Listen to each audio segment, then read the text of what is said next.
Hey there, you're listening to Paradigm Shift, a podcast about people building the future and pivotal moments in their journey. We are super excited today to have Lloyed Lobo on the show.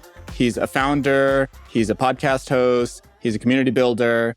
He founded a company called Boast, an R&D tax credits fintech company that got to 10 million ARR, totally bootstrapped. They raised over $100 million in equity and debt financing over the course of their lifetime. He's also the creator of a large growth community called Traction. They have over 100K founders, builders, and investors.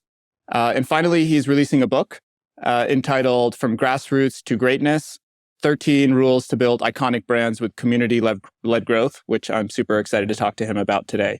Lloyd, super excited to have you on. I'm stoked to be here, man. Thanks for inviting me. This is great. Like 3 brown guys on a podcast. We're gonna bring the house down. Yeah, exactly. We're super excited. I'm looking forward to this. I've been looking forward to it for a while for lots of reasons. We have a mutual friend, Minu, and so we've known each other for a while. And I've always just loved you as a person, and I think your entrepreneurial journey is super interesting. There's a lot that I personally want to learn from around, bootstrapping and building a large community. And so for both personal and professional reasons, I'm super stoked we're doing this.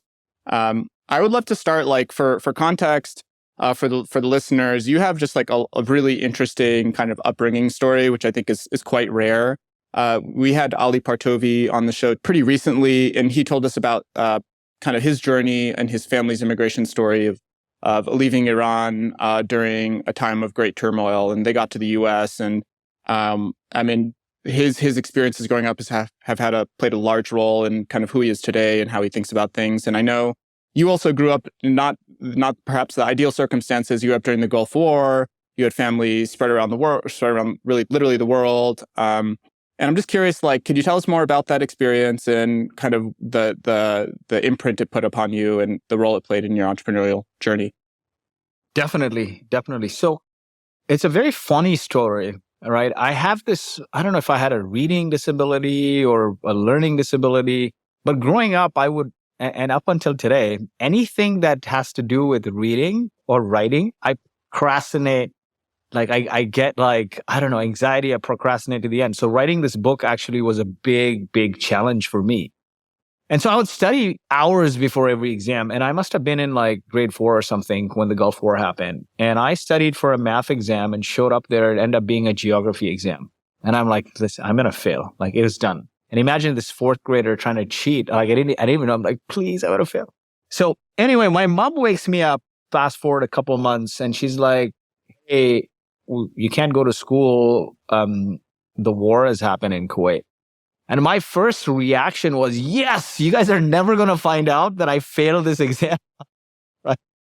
Then the worry started to sink in because I look at their faces. I mean, as a 8-9-year-old, what do you know, right? And looking at their worried faces, I'm like, okay, something's up. Currencies are invalid. Security had lapsed in the country. You don't know if you're going to live or die. You don't know when the water supply is going to shut off. And this is a time there was no cell phones. There was no internet. So that day I go down the building with my dad and I see a bunch of concerned faces. And immediately something really unique started to happen. People started discussing solutions rather than belaboring on problems, right? And that was my first experience with community. What is a community? You put your hand up, others put their hands up when there's a problem, and you come together to do something about it, right? You look around the room and find your tribe. And that was an instant found my tribe moment because the building turned into a sub-community and people started organizing. Okay, well, I'm going to guard the building from 8 to 12 and I'll come down from 12 to 4 or something.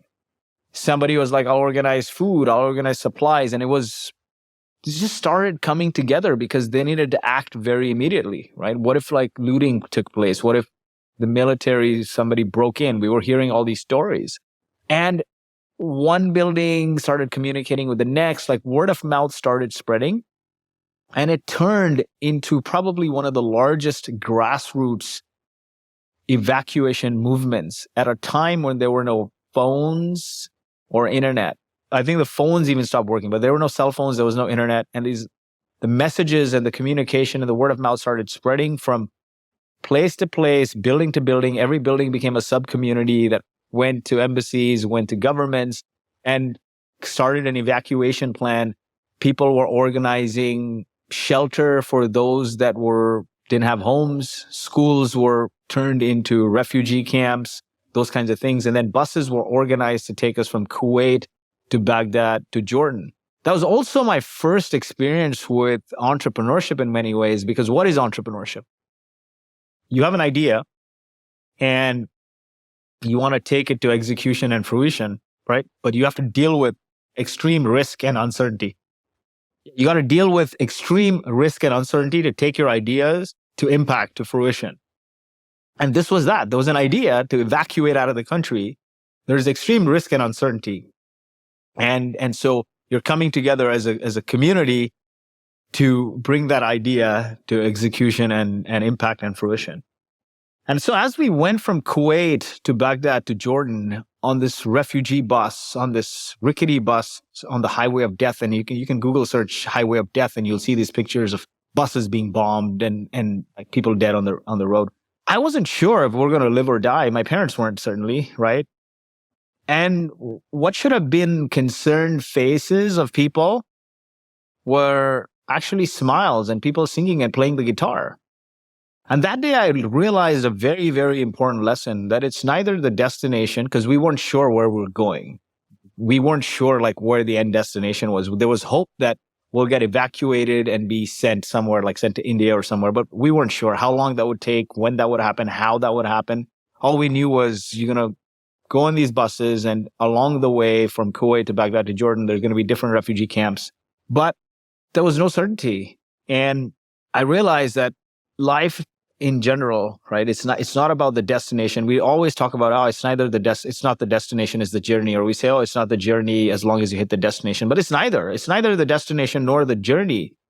When I was looking around the bus, I'd see like people playing the guitar and singing Bollywood songs. And, I realized it's the companions that matter the most. You could be on a crappy journey on the way to hell, but great companions make it memorable. And let me ask you guys this, right? Have you ever been in a situation where you're eating expensive food or drinking expensive wine, but like the companionship is like toxic in a way that you just want to leave?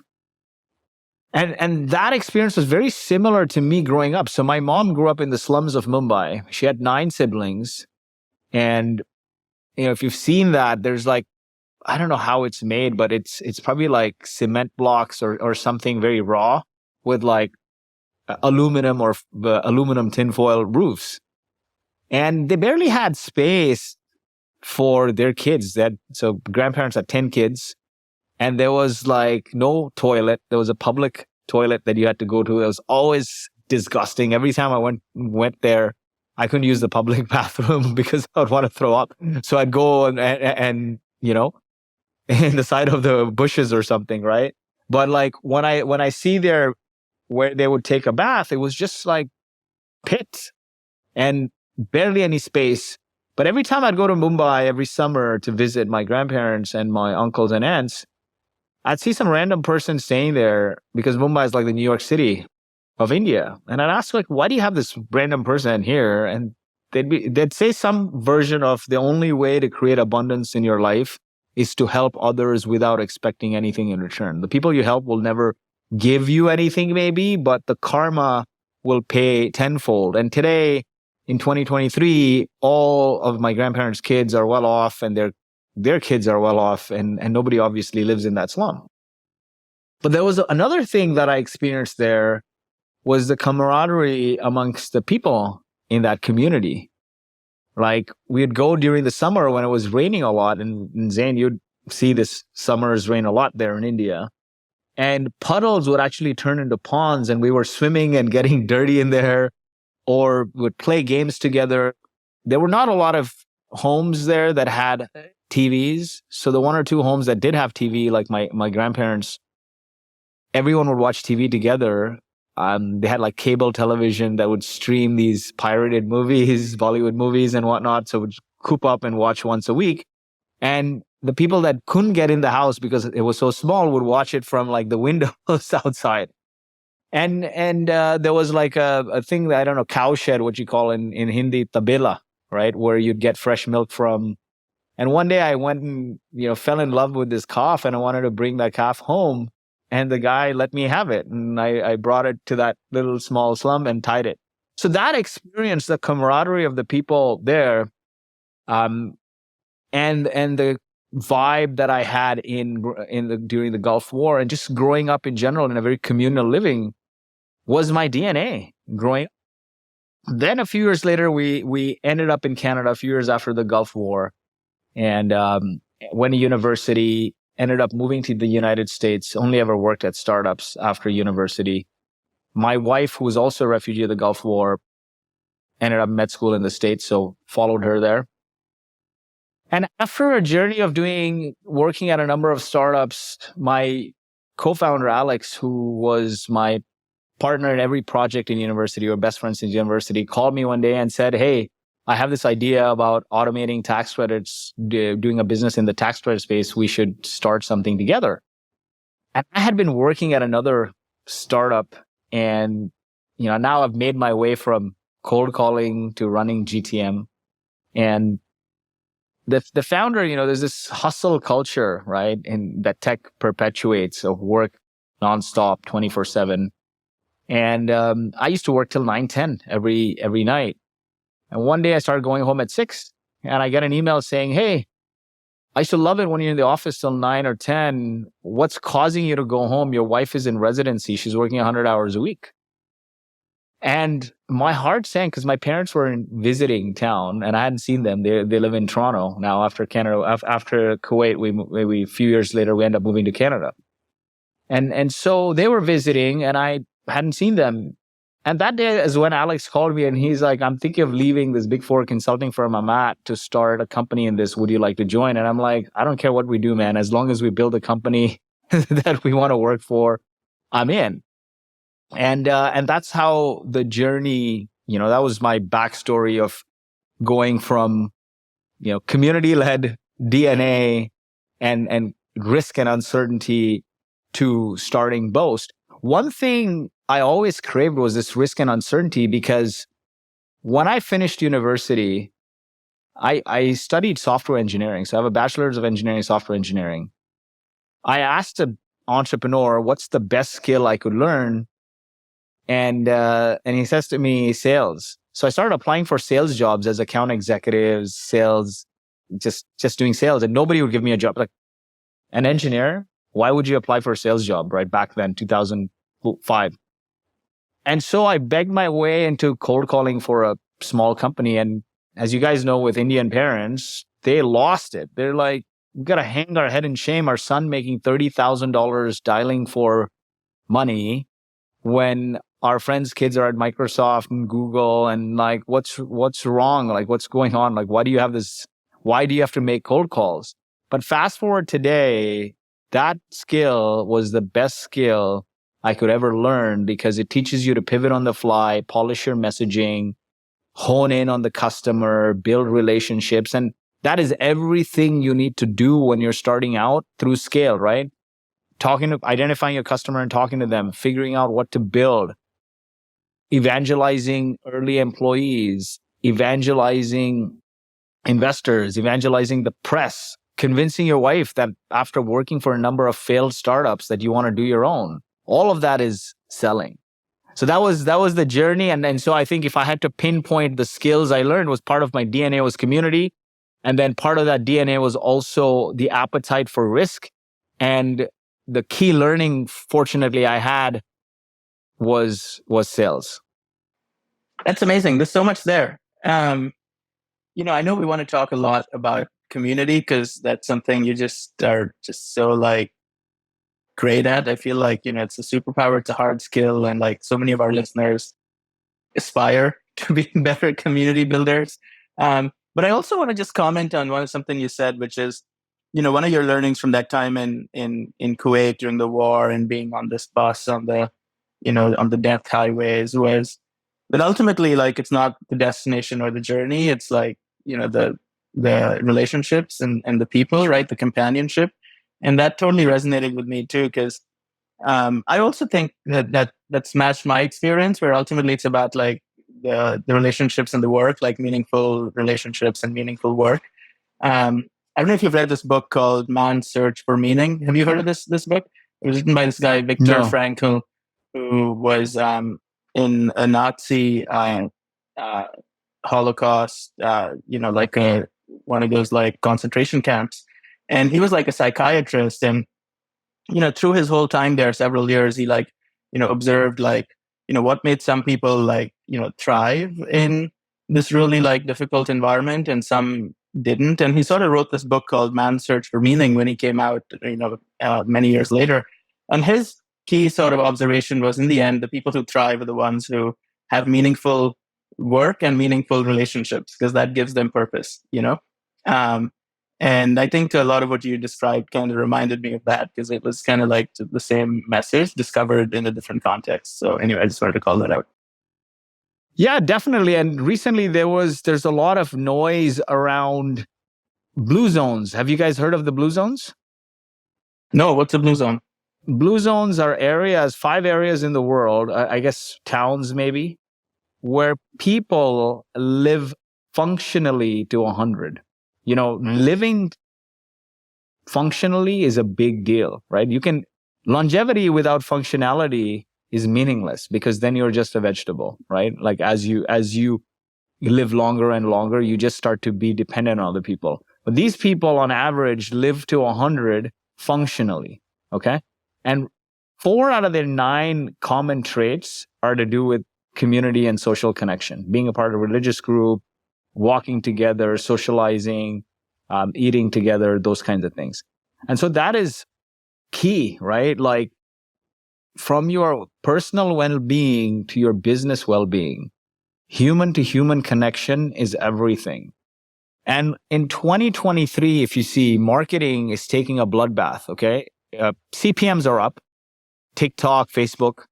Generative AI has created a sea of sameness. If you're copy pasting from ChatGPT, you can now tell there's a pattern.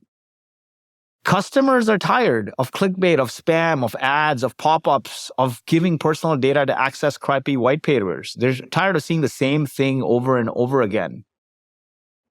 The other thing that's happening is people, when they're not in business, they're consuming content from other people. What's happening on social media, right? Is the rise of micro-influencers and influencers. Everyone is becoming an influencer.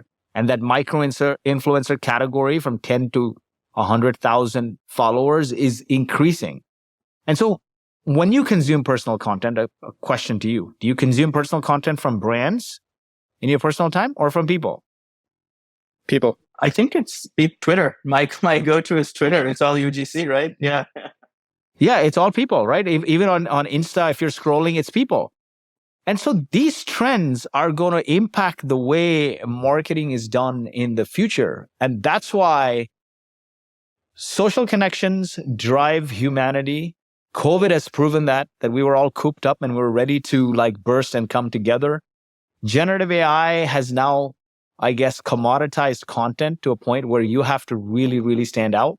And so in this era, person-to-person connections are going to only explode.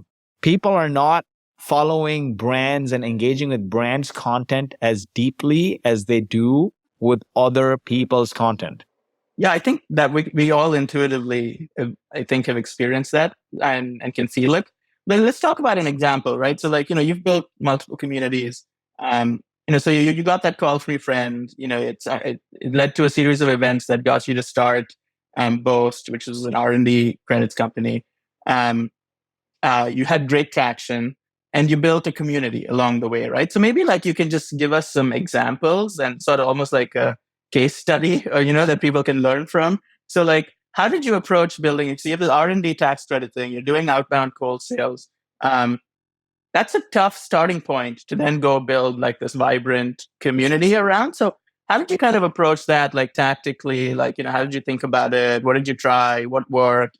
And then what were all the things that then led to like, an engaged community where you then had the benefits of like word of mouth and all of these things you're describing, right? Yeah, would love to just like break that down a little bit. I know a person or two that might benefit. Yeah. Definitely. I'll give you the whole playbook, right?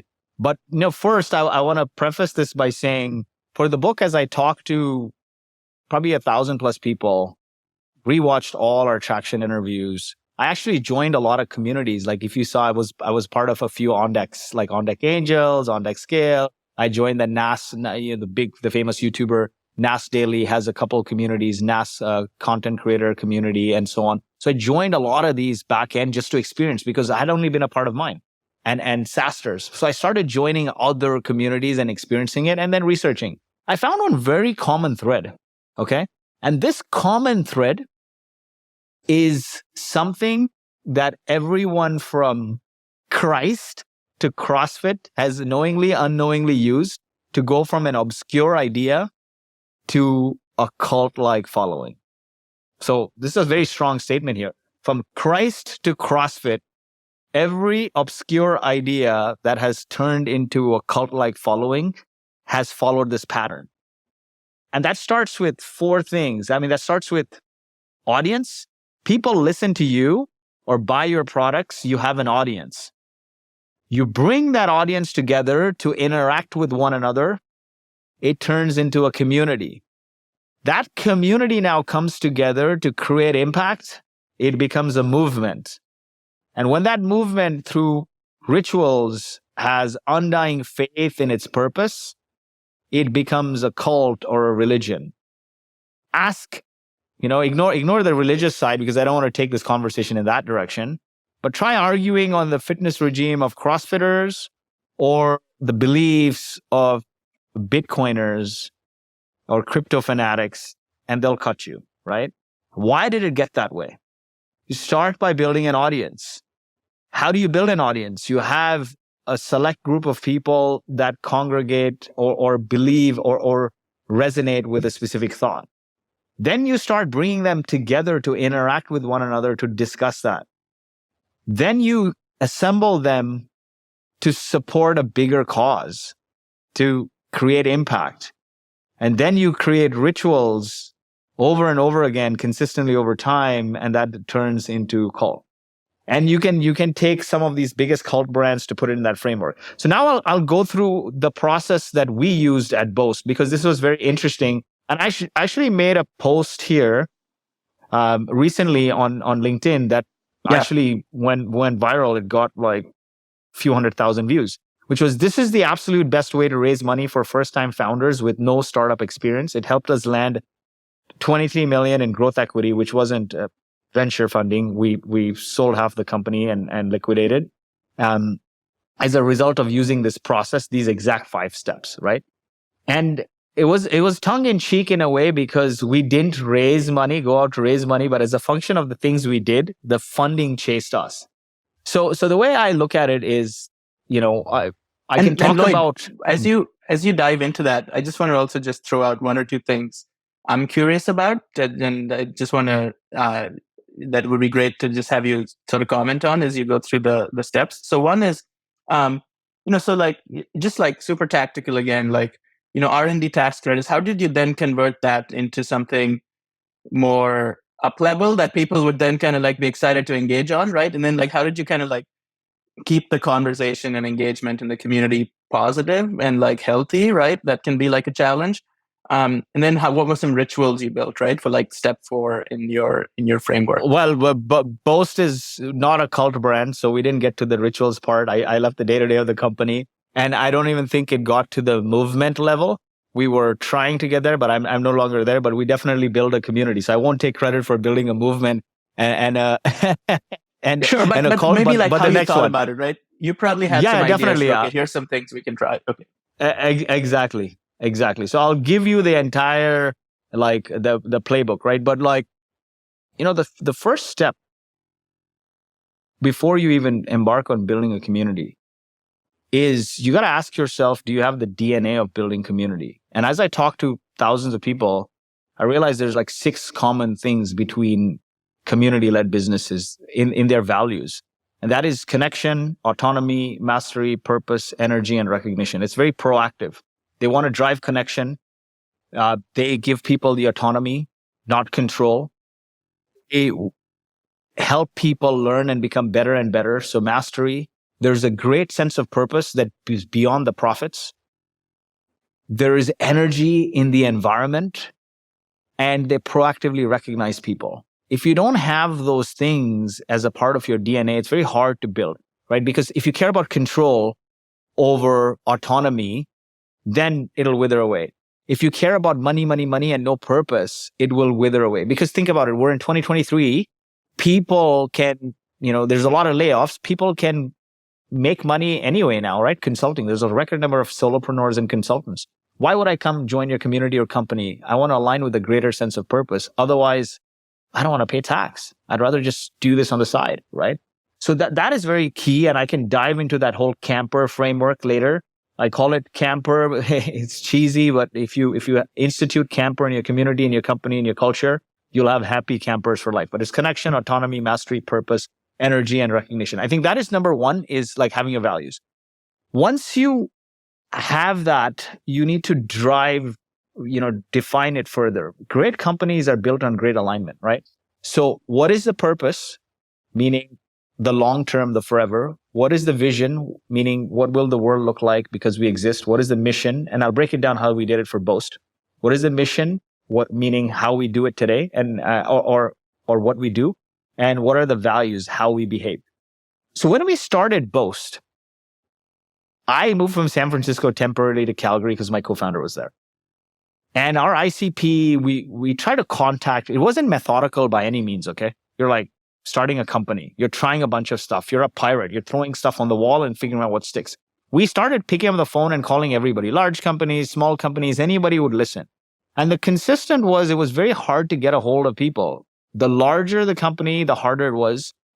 The less progressive the company, the harder it was. Because think about what we're saying, right? Like globally, there's hundreds of billions in innovation funding and tax credits to support businesses. It's a cumbersome application process. It's prone to frustrating government audits, and receiving this money takes a long time. Nonetheless, it was a service until today being offered by big four accounting firms and large accounting firms. Automatically, you have trust, right, with your accounting firm as a company. They're doing your yearly tax filings and your books. And if you're a larger company, they're dealing with all your financials, right? And audit statements. So you have this trust. Now you have two guys in their bedroom cold calling you saying, use us. And in order to work with us, we need to collect their technical data, which is sensitive, and their financial data. Why would you give it to us? You're going to be like, who the hell are you? And so we started, there's a framework I use a lot which I honed in back then when you try to figure out the market, is size of the market, propensity to pay, and ease of access. If the market is large, but there's no propensity to pay and ease of access, it doesn't matter. It's irrelevant, right? And so we started hitting first initially, this was 2012, started hitting manufacturing companies and big tech companies, a large TAM, and we couldn't get a hold of anyone, or it was just hard, right, to build that social proof. And even when we went to the events they hosted, the trade events, we just couldn't resonate with that industry because we were startup founders. So then we started going to startup founder events, and we started to see more resonation there. We started to build more strength, more relationships there because we had been in and around startups. And we said, you know what, let's make a bet here that startup as a category is going to be a TAM that's going to grow very large. Innovation drives the future. That was our belief as well, right? And this was a time where our competitors, like the big four accounting firms and whatnot, were laughing at us. They're like, why would you take on these shitty startup clients, right? They're going to churn and, they're going to go out of business. And fast forward today, that bet played out in a big way, right? Brex has built $1 billion company. Mercury's built a multi-billion-dollar company. And all these now accounting firms are playing catch up, trying to launch startup programs and pay nice. But in 2012, they were laughing at us. Why do you want to service these guys? I'm because where will they go? We are founders too. The customers you guys service don't want to talk to us. You guys are laughing at us. We may as well service our own tribe. So it was Calgary. It was a small, city, barely a startup community that was just developing. And we started swarming all the events, going to hackathons, participating in the hackathons for fun. I mean, what else are we going to do? Two founders building a company in the day, participating in hackathons, going to startup events. And very quickly, we realized one thing, that there was a lot of CEO high-level platitudes on how to, what company building and startups were about. But there wasn't tactical advice, like you asked me, right? How did you get from A to B to C? There wasn't tactical advice on how to do it. And the light bulb went off that we had been in around like Silicon Valley and had access to good mentors, experienced people that we could bring and host meetups, right? Or we knew others in the startup community that we could leverage who had been successful and host meetups of our own and get them to share tactical advice. The people at the time that were hosting events and conferences, they weren't founders themselves. If you're not a founder and you're an event organizer, how do you know what content to create for founders? And then it turns into like high level CEO platitudes, right? Like you don't know how to ask the formula the right questions, go to A to B to C, at least back then. So it was very high level content. And we're like, you know what? We're founders. We know the challenges we're facing to go from like 0 to 1 and then 1 to 10. And we know what they'll want and we can probe those right questions. And so, there are a couple of frameworks coming out of there. So I'll just pause there, right?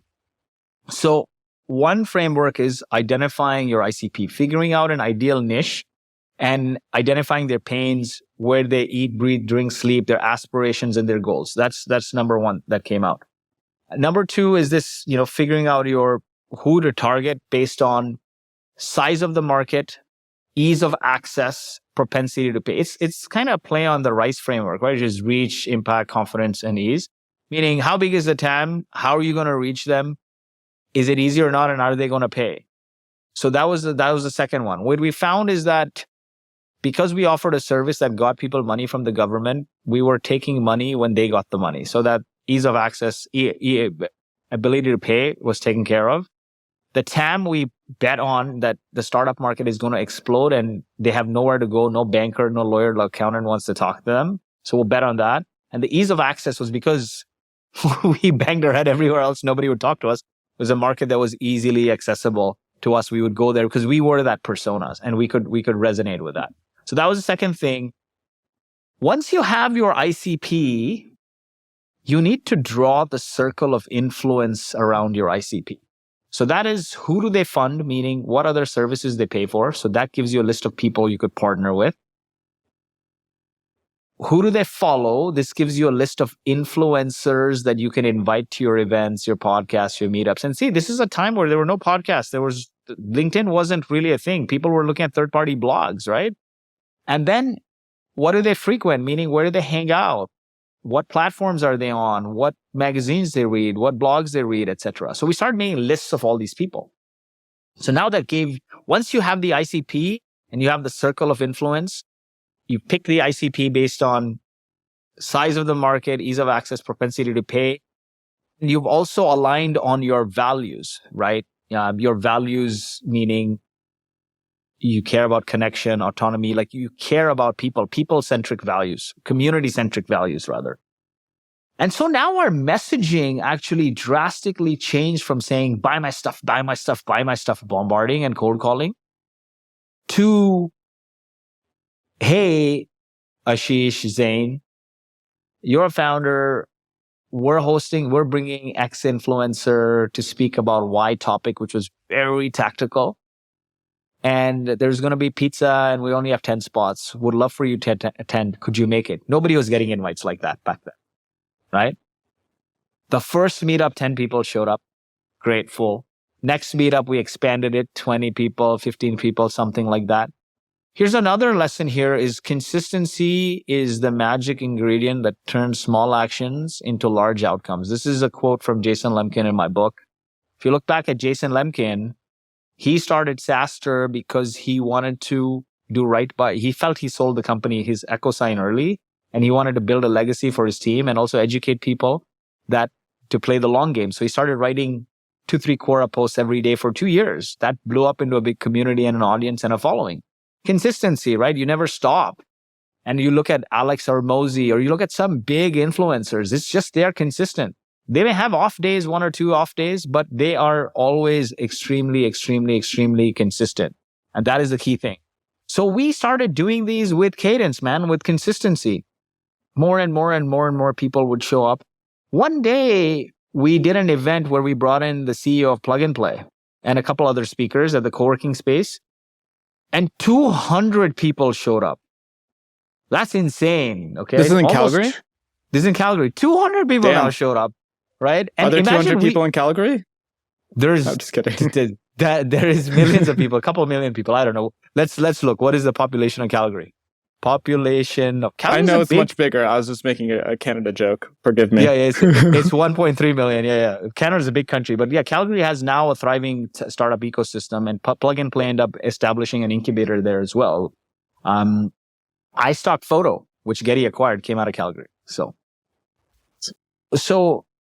200 people showed up, and the guys who ran the co-working space say, listen, it's not a pizza night anymore. This is a full-blown conference, and you're like hacking your way, because now imagine we were inviting speakers who are flying on their own time and dime, right? Yeah, that's what I was going to ask. How'd you get all these big speakers? I mean, you got like Elad Gil, you got Thomas Tungst. I see you have like I have never CEO of paid for a Launchdarkly. speaker. I've never paid a speaker ever, right? Ever. And I have even never paid for like very rarely. The only people's hotels and flights we paid for is like journalists, because I know they're coming on their own time and dime kind of thing. So anyone who's has to pay out of pocket to come, we'll support them because we have sponsors. But yeah, so the message was like, it's a non-profit grassroots community event, and you're supporting the community. And the way to get the best speakers is, again, consistency and numbers game. I wrote a blog post on HubSpot about it. And I'll drop it here. Maybe you can put it on show notes, where my number one follow-up email template that got a 70% response rate from Silicon Valley execs. Okay. So I'll drop it here in the chat. Yeah. And so I was just cold emailing people, man. Everything was, to this date, I cold email people. Although we know each other, right? Like I would have probably cold emailed you to get on the podcast. I messaged everyone, because nobody's top of mind for the next person, and you got to get in there in front of them very concisely with short messaging that blows their mind or gets them to pay attention to you. And so more and more people will show up, and that community eventually evolved into what Traction is today. The first Traction conference, cold emailed again everyone, had no budget, and I think built a list of $200-300 billion company CEOs, and started cold emailing. A few people said they were interested, took their names and followed up with everyone else saying these people are interested. Then Marketo's CEO confirmed. What may have happened was pure luck. He must have seen these people are interested and assumed they confirmed. He confirmed. Then I used his name, reached out to everyone else. Hootsuite confirmed. Twilio CEO Jeff Lawson confirmed. Postmates CEO confirmed. All these heads of growth confirmed. And they all flew. We moved the conference. We did the conference in Vancouver, Canada, right? Atif Awan, who is the chief growth officer of LinkedIn, confirmed. They all flew on their own dime, man, to Vancouver. And now we have this lineup, and I tell Alex, my co-founder at Boast, and Ray is my co-founder at Traction. So Alex, me, and Ray run this Traction community together. And Ray runs a nonprofit called Launch Academy. So the message we use is we'll use the profits to fund this nonprofit. And created a website on Squarespace, which till 2023 is the same website with no changes that we use on Squarespace. So you don't have to have like something so polished. You just bring people together and add some value, right? The tractionconf.io website, and put all the speakers' names and images on the website, put an Eventbrite widget, blasted it out. And over the weekend, we had like something like $50,000 in ticket sales, or $40,000 into some good amount. And we weren't selling tickets for long. How did you blast that out? Who did you send it to? Emails, because these meetups were building, we were building lists, right? We were cold emailing people. All our stuff was emailed. So we were scraping lists of founders in our network, in the cities where we were, which was, Canadian cities, SF, everywhere. And we were just emailing them to come to these meetups. Now, then when we said conference, the list had grown, I think, a couple thousand. Ray had also a list of, Ray at Launch Academy had a list of a couple thousand. So we blasted them, and good conversion rate, because, man, this level of speakers in Canada, like, we hadn't seen something like that before. And so people registered. Now, when we had like 40, 50,000 in ticket sales over like a weekend early bird sale, Ray and Alex is like, guys, we got to figure out a venue, put the date and everything. And obviously hotels and everything were very expensive. So Ray's family used to organize Bollywood concerts. So he lined up an EDM hall, a giant EDM hall, okay, with a disco ball and a stripper pole that we had to hide. And there was no standard AV. It was this, when you go to an EDM hall, you see this giant pixelated screen. We were streaming slides on there. It was a cool vibe, but it had only space for 200 people or 250 people sitting, and like 500-600 people showed up. The back room was so busted, the speaker room. I still remember Jeff Lawson comes and he's like, dude, this looks like a freaking shady bathroom in SF. What's going on? Selena Tabakowala, who was the president of SurveyMonkey, came. All these people are like, what is this vibe here, right? 99's Design CEO comes. These are like some iconic companies that we remember today, right? Like 99 Designs and whatnot. And they go on stage one after the other. The other thing, what happened was we end up confirming more speakers that we can fit in a day. So we had to now book another smaller nightclub the night before and do some opening talks there. And like it was standing room, elbow room only. That's how hacky it was. And still we're like, we have the content going till 6:00 if this happens this way. This was our first big community event.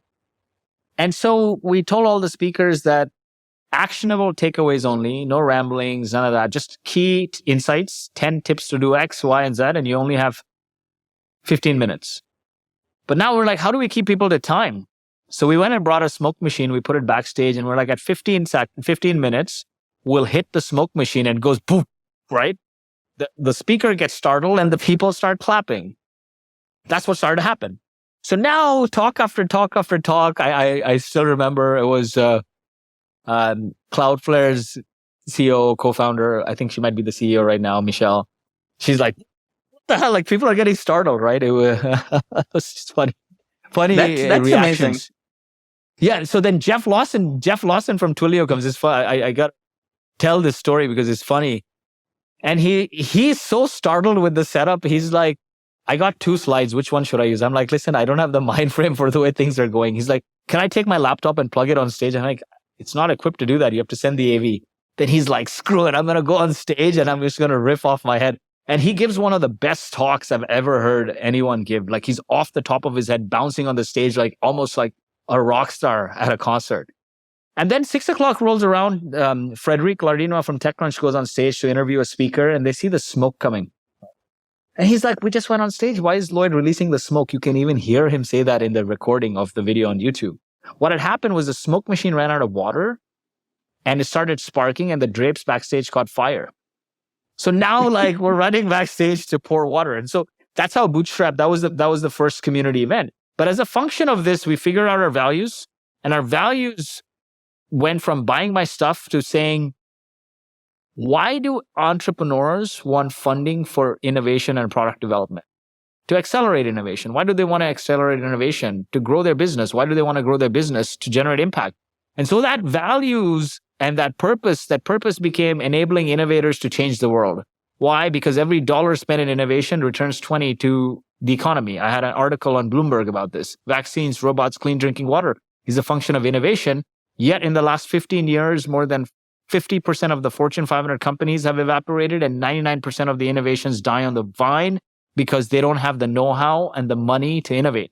And so when you latch onto a purpose like this, it doesn't become about R&D credits anymore, right? It becomes about, how do we do this now? We do this through funding and know-how. And so Boast went from being automating tax credits to became an R&D intelligence company. And so our product followed the customer's aspiration or outcome. What is the purpose? Helping you innovate faster to drive, to change the world, to create impact in the world. And so we started first with automating tax credits, which was laborious, cumbersome. But then we realized the government takes a long time to pay it out.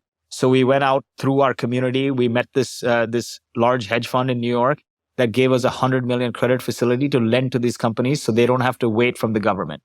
Then we realized, although they have all this money, they still don't know who they should hire, what projects they should invest in. R&D historically has been a black box. Unlike sales or marketing, you know what you put in, you know what you get out. With R&D, it's been a black box. So then we are the next set of products are R&D analytics. Who you should hire, what projects you should invest in, how do you innovate faster? And so that's what, don't focus on the problem, focus on, or rather don't focus on the solution you're building, focus on the customer's problem and their aspiration. If you focus on the customer's problem and aspiration and fall in love with them and help them become successful beyond your product or service, you'll build a big community, you'll build a big company.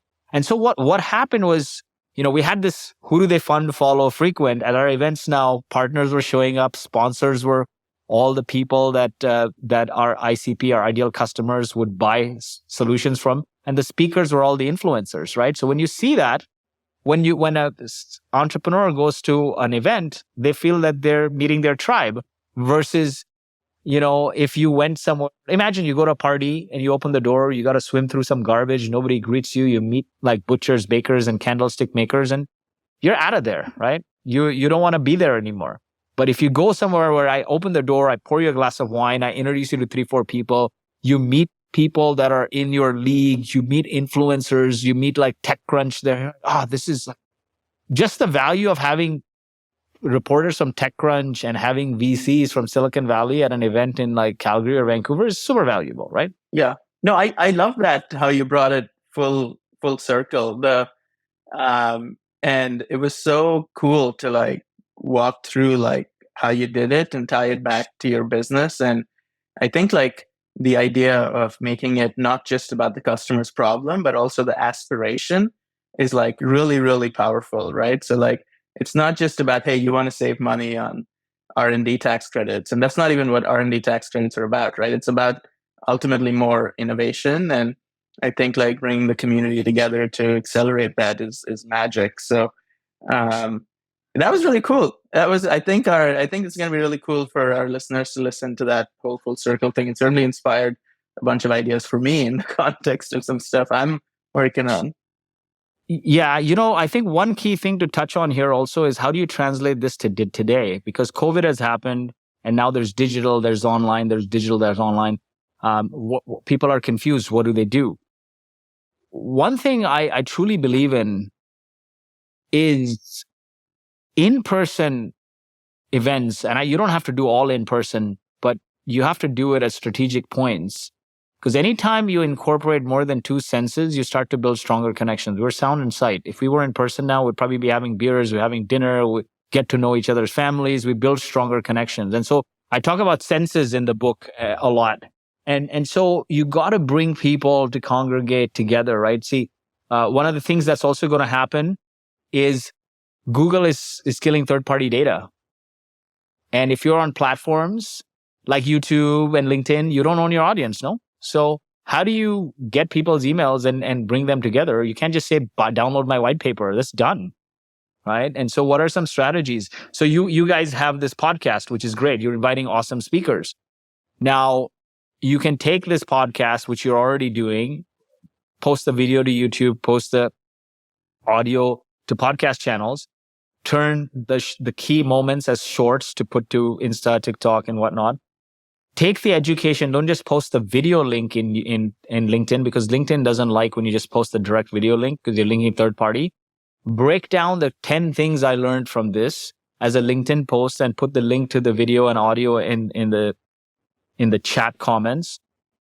Then start a Substack, which will help you collect emails, right? Start a Substack, open. So that now you start to build this audience over time, right? And I think true audience for me is an email list. Followers are great too. Like LinkedIn followers for business is highly valuable, but the email list is invaluable, right? Because now you can build stronger connections with them. Now you bring them together. How do you bring them together? Maybe that is your flow is something like every day I make a LinkedIn post summarizing 5 things you can learn from X, Y, and Z. Every week I release a podcast episode, or every other week I release a podcast episode. Every week I send a Substack or a newsletter. Every day, maybe I have a WhatsApp chat group for for people who are engaging with one another. Then once a month, I do a meetup, bring people together and recruit your super fans in your community and to help them create those organic meetups, right? And then once a quarter, maybe you do a retreat, very select, and not in terms of the members you pick, but in terms of the value you provide, because I think it's very important to provide value that is not available anywhere else.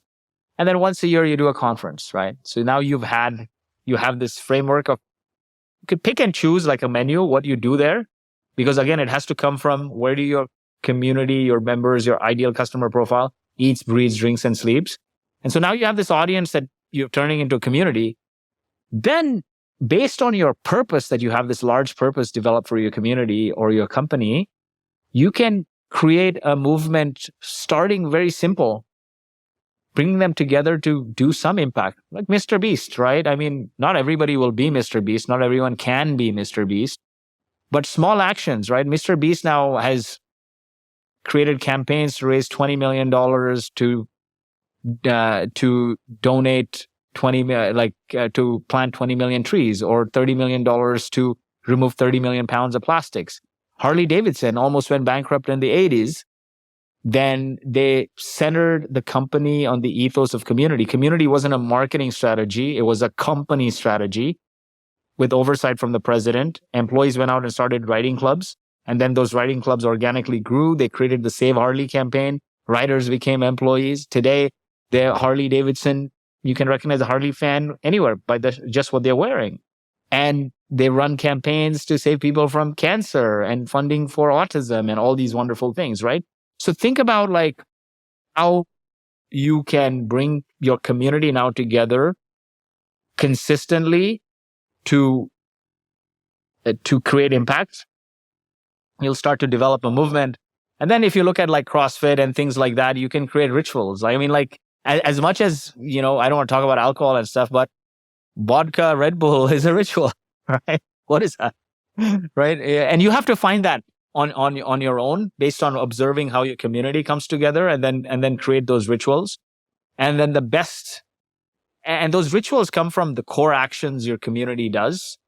Like the best core actions are elevated into rituals. You do a ritual on LinkedIn, whether we know it or not, right? Like knowingly, unknowingly, we do rituals on social media that happen daily. Like it starts with external triggers. I got to send you a push notification or an email, but eventually those actions turn into internal triggers and become rituals, right? And great rituals combined with a big purpose will take you to cult-like status. Amazing. Love it. Speaking of Harley Davidson, I was visiting my wife's family in Montana a couple of weeks ago, and I was in line at a grocery store, and there was a lady in front of me, and she had a Harley Davidson tattoo on her neck. And I was like, this is unreal that, they have this level of following. So, yeah, it's 100%, it's a thing. 100%, right? So tell us about unicorn porn, Lloyd. Seeing this now through my journey, right? I've only ever worked at startups, okay? And then did a couple of my own, and all of them that failed were venture backed. The only one, I'm sitting in Dubai doing nothing because of a bootstrap company. So that's the data I have to go by. But the reality is 90+% of the companies fail, okay? No knock on VCs. I have a lot of great VC friends and they're great people. Not every company should raise VC money. This is the reality, okay? VCs take a lot of money from institutions and large LPs. And if I'm an LP, you're an LP, why do you invest? You want to make a return, right? If you don't make a return from that asset class, can't you just put it in the S&P 500 or like QQQ or something? And you'll see like 10% year over year if you just sit it and leave it there. So why would you invest in venture if you're not looking for an outsized return? You are looking for an outsized return. So this, you can't blame the VCs. This is the game. This is the game because you and I, if we put our money in venture capital, we want a 10x return. So it's like money is not a charity, unfortunately, right? People want a return. Institutions want a return. because all these institutions, that's how they fund the future of their institutions, right? Like fund research and whatnot. And high net worth individuals or angels, they fund their families with it. They fund their future with it. So it's not meant to be a charity. They want to see a return. So no knock on VCs. When they take your money, they want to see a big return. They want to give a big return. And if they give that big return, they also are able to raise subsequent funds. Now, unfortunately, when a founder comes into the equation, they're not thinking that way, right? They're not thinking, I want to exit my business in 7 or 10 years. The VC is coming with, how can I triple, double to make a large return? And all term sheets, I think, have a standard clause where like it's an exit clause in 7 or 10 years, they can get you to sell the company. But a founder doesn't come with that mindset. And so there's always misalignment. And so now the founder is like polishing their pitch to prove, like all these pitch competition, like polishing to prove it could be $1 billion market. But as a founder, have you asked yourself this question? What is my personal definition of success? How much money do I want in the bank account? Is there a version of the company I don't want to work for? And why am I doing this anyway? Right? Like, why am I doing all this? Everyone like perpetuates this idea that making money is a bad thing and we're doing it for impact. Ultimately, people are doing this for some like fire, right? Financial independence, retire early. They're not doing it for love and fresh air. Yes, you're doing it for impact, but you want that. So I think it's very important to founders to be real. If you're real with yourself, you'll find alignment with your partners, with your investors, with your co-founders, with everyone. So write those down. Like, what are my values? What are my non-negotiables?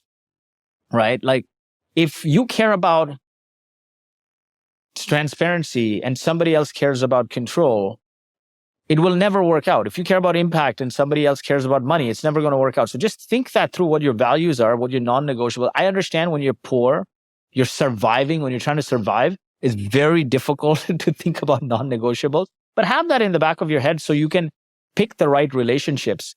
And then understand, like, what is your number?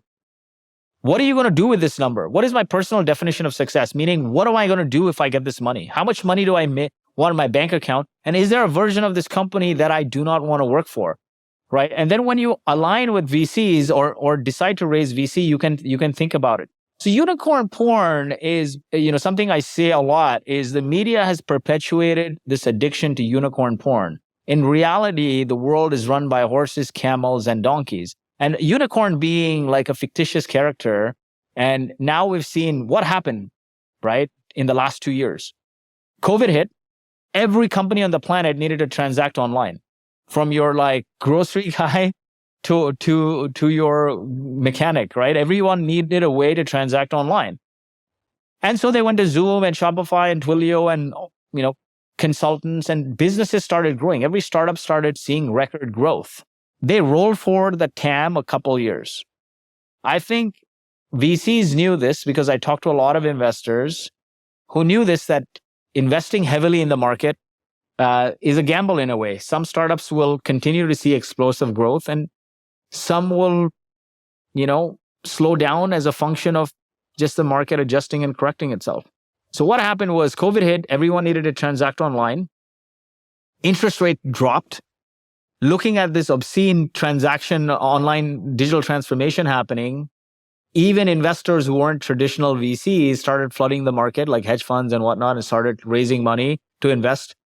And the unicorn porn started, right? Like investing in companies at unicorn high valuations, the companies with 1, 2, 3 million in revenue showing some sudden spikes of growth over. You can't, it's a black swan event. You can't look at what happened in the last 6 months, 1 year, and predict that, model it into the future. You're not an investor then, you're a speculator. Also, the valuations have all like crumbled.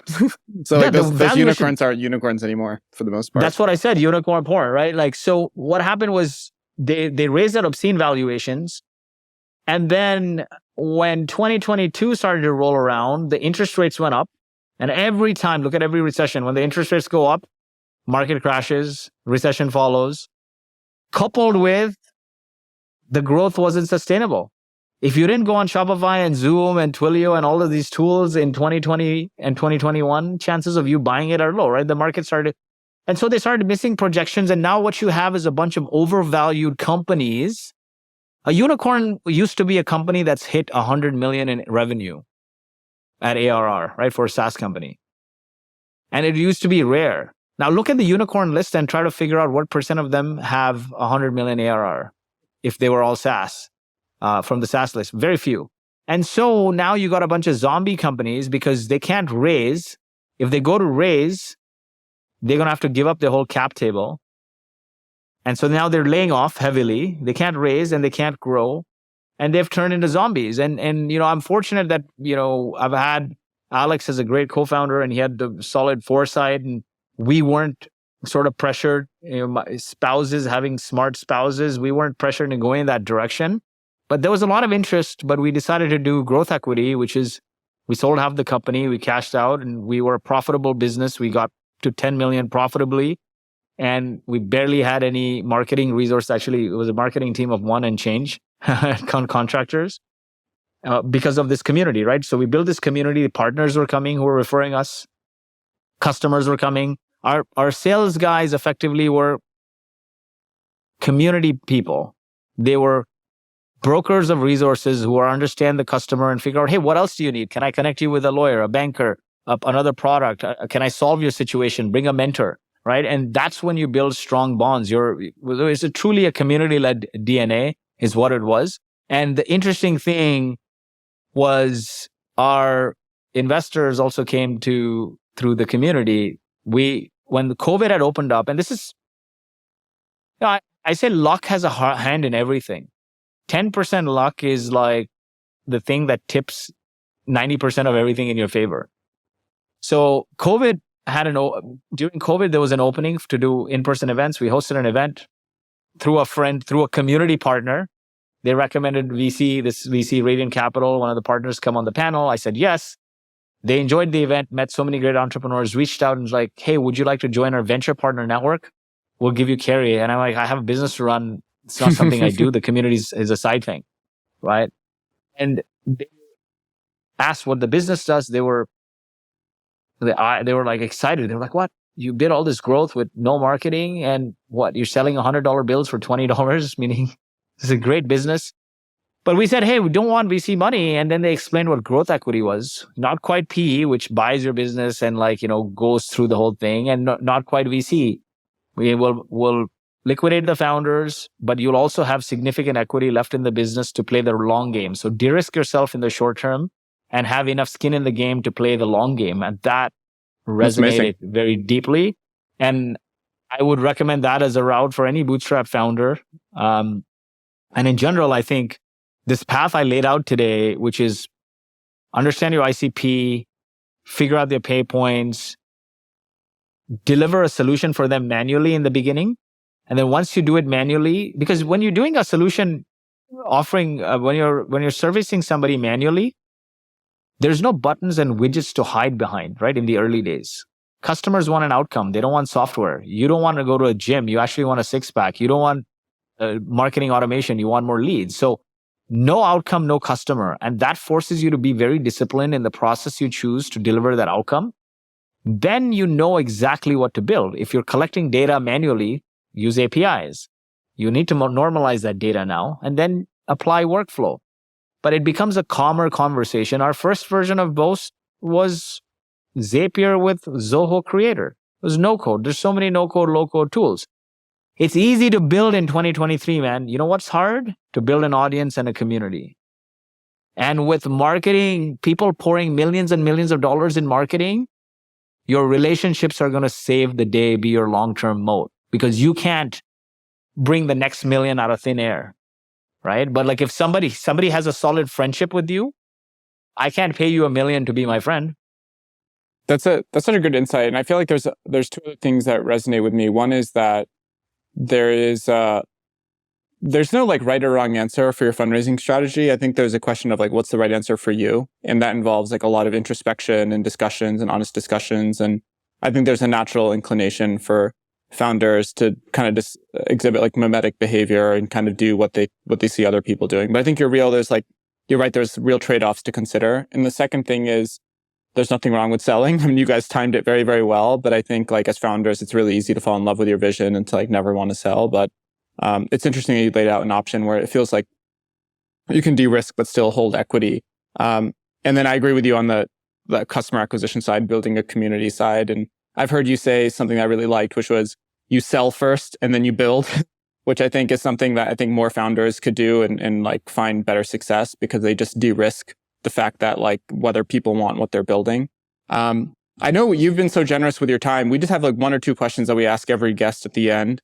And the first, I'd love to hear your answers. The first is around feedback. So what's like the most challenging or difficult feedback you've received, and how have you processed it and incorporated it in your workflow moving forward? Honestly, initially as founders, you're very sensitive, and I can be as well, especially I think like people from, when you're very emotionally attached. I'm an emotional person. You can't be a community person and not be emotional, right? And I hate this phrase that, oh, you're too emotional. Unless robots are buying from robots, the world is driven by emotion. Emotion is what buys. Emotion is what sells. Emotion is why you stop on the highway when you're crossing 100 billboards, but you pause when you see the one that hits you in the face. It's all emotion. So I think that is key. I think the harshest feedback I have received lately was use a fucking mic. Your mic sucks. So I went and got one. So like, why use a shitty mic? So I had one. I just was lazy to use it because I've been podcasting for years. I never used it. So this week I started using it. A good friend of mine, Melissa Kwan, you should totally have her on your podcast. She's been like pushing yeah, she's really good. Posts. I follow her on LinkedIn. Yeah, she's yeah. She posts a lot of viral stuff. And right before this, I was with her for like we were like going at it for an hour and a half on a podcast. So she's like, get a freaking mic because your sound sucks. So I did, but generally, I'm trying to think what was the feedback. Actually, very important feedback. Okay, I came from my wife. A couple of feedbacks. So I'm an engineer, and I was an introverted kid, and so I had to learn to be extroverted. And I used to get like stage fright, man. I could never speak publicly, and when my parents growing up, families would come, I'd hide in my room. And I still remember as a kid, I recorded this mixtape with some rap. And like one day I'm in the room and I hear it outside. I'm like, geez, I want to kill myself. Why are my parents playing it for somebody? I was very, very shy, like very, very introvert. Not introverted in the true sense, but like I just had stage fright. So my general reaction to everything is just go and do it. If you want to be a great writer, just write a lot. Eventually, with practice, you'll get better. If you're not a great writer and you never write, then you'll always be a shitty writer. And so I'm like, what's the best way? One is go into sales, right? And I think the first cold call I made, and when somebody connected, I clicked the phone down right away. And I had been prepping to make that call and get to the connect and what to say for 4 hours. But then you don't stop. You just keep doing, right? And so I joined the Toastmasters Club in New Jersey and I gave a talk. And I think when I was practicing, my wife gave me some really harsh feedback, and that just killed me. And I practiced so much, and I still remember that day at the every Toastmasters meetup, which is a great community. They give you awards like best speech of the day and whatnot. And there was a guy who had won the International Toastmasters, and he was giving a speech as well, and I won first place that day, just for that meetup. I never went out to compete or anything, but I practiced so much because my wife's reaction just like drove me. And I have this philosophy, don't let rejection rule you, let it fuel you. I'll give you a couple other examples, and this ties to my journey personally, and I think bringing my vulnerable self will be good to your audience. My wife got into med school in second year of undergrad without MCATs. I think, Ashish, your wife's doc as well, right? So, and I think she's a very influential person in politics. Did I have that right? Yeah, she was in public health for a while, but yes. Yeah, definitely. Now I'm calling you out. So yeah, we have smart wives, right? And so she got into med school second year of undergrad without MCATs. And I was a bumbling idiot, only worked at startups. I actually finagled myself into engineering. I don't have a high school diploma. And when I applied to universities, nobody would take me in. And one university is like, write the entrance exams. I did. And they asked for the transcripts. And it was the first time they were launching a Bachelor of Engineering program that was accredited anyway. So I'm like, hey, there is political unrest in Kuwait. I don't have my transcripts, and they let me through, and I forgot to follow up a semester later. So I was just a bumbling idiot. I used to train MMA and all this stuff. My wedding was actually called off 2 days before the wedding in India. And I went through the whole Bollywood thing. And the feedback to my mother was, your son will amount to nothing, right? My daughter is like, look at how she is, and this guy's a bumbling idiot. We had so many people who showed up.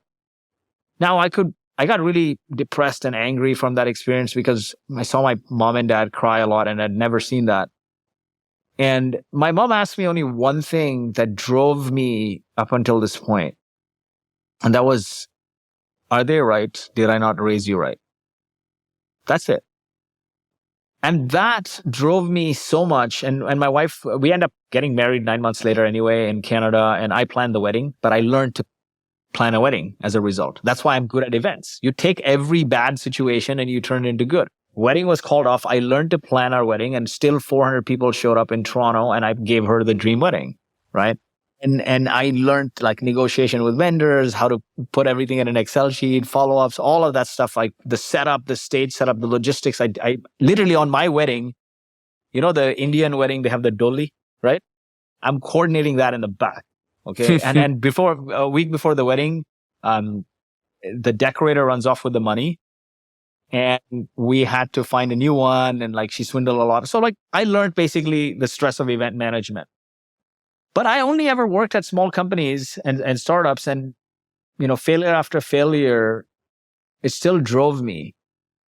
As I talked to so many people on the podcast, the community, I realized that successful people have one thing in common. They have a spite or a burning anger to change the status quo, to prove naysayers wrong, to do something that, that others believe that they can't. And so that drove me. And the other thing was, as a part of that, was I wasn't educated enough, right? Because I just finagled into engineering. I don't have a master's degree. And so 2 things I did, which drove me a lot to build the community, to help build Boast, to drive it, was that. And I felt I checked one box with the Boast, being successful. When that deal happened, our families are not wealthy. So I ended up being in a position where it's like, wow, But I think this book seals it, right? And my hope is for this book to be a bestseller, because when that book becomes a bestseller, edition 1 of bestseller, print 1 of bestseller is to my mom as a thank you that I may not have been educated enough. I may have finagled myself into engineering, but I wrote a book that the world read, and it became a bestseller. And this is my thank you to you that you didn't raise me wrong, right? That's amazing. And that's a great transition to my next question, which is, where can people find the book? Where can they follow you online? Where can people find it? So LinkedIn, Lloyed Lobo. Lloyd has an E, and I shared the story why it has an E. But and my mom always wanted me to be an entrepreneur, and she thought if I had an E in there, I would be able to trademark it. Otherwise, Lloyd's a pretty standard generic English name. And the book's going to be on fromgrassrootstogreatness.com or lloydlobo.com. And if you want R&D tax credits for your business, go to Boast.ai. And if you want to be a part of the Traction community, we'll do a big conference next year. It's tractionconf.io. Guys, thank you so much. So much. This was a lot of fun. I think we went really long here. I hope your audience finds it useful. Definitely. Thanks so much for coming on. This was like so helpful for us, I know directly, and I'm sure for all of our listeners. So thanks again, Lloyd, and best of luck with the book, and I can't wait to read it. Yeah, definitely. Zain, great to meet you, man. At least we have 2 things in common. 1, we're both brown. And 2, we speak Hindi. And then actually 3rd, my son and you share a name. So that's great. Yeah, amazing.